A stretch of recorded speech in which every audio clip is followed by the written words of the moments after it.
The whole premise for this, Brian, is that when we talk about our threats to the Democratic Republic, we have to look no further than what's commonly referred to as Senate Rule 22, which is, in essence, the cloture vote. Now, for most Americans, this may sound complex, but it's something that both Democrats and Republicans, to be frank about it, have utilized. But why is it a catch-22, so to speak, and why is it problematic? It's because it means that anyone can call for any senator can call for a cloture vote. They don't even have to go to the floor. It's nothing like Mr. Smith goes to Washington, where you're going to stand up and filibuster on principle.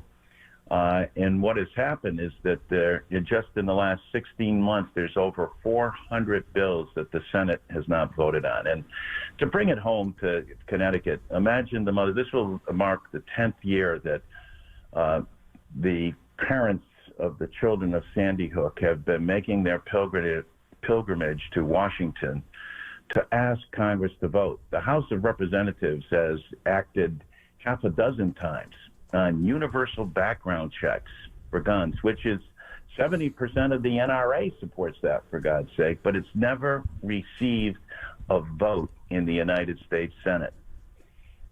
And that is the concern overall. If the will of the people in a system of democracy, if the majority doesn't ever get to cast a vote, if 41 senators can determine what legislation is going to be voted on, then we no longer have a democracy.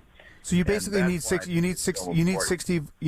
votes to get the legislation to move forward, right?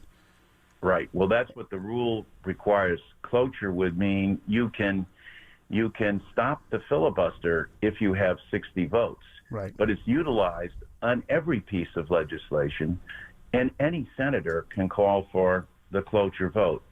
But it makes little sense, and people have got to be scratching their heads when they say, well, wait a minute, how is that 3 conservative Supreme Court justices get appointed with 51 votes, and yet protecting women's reproductive rights takes 60?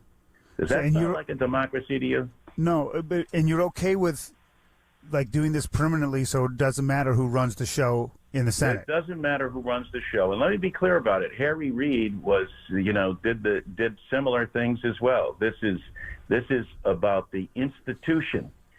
It just happens that Mitch McConnell is he's weaponized it, shall we say, to the point where it's utilized as routine and not a way to end debate or discussion, but a way to block all legislation from coming forward.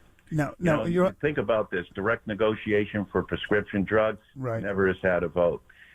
John Lewis Voting Rights Act, to recodify the Voting Rights Act of 1965, hasn't had a vote. As we mentioned, universal background checks on guns hasn't had a vote.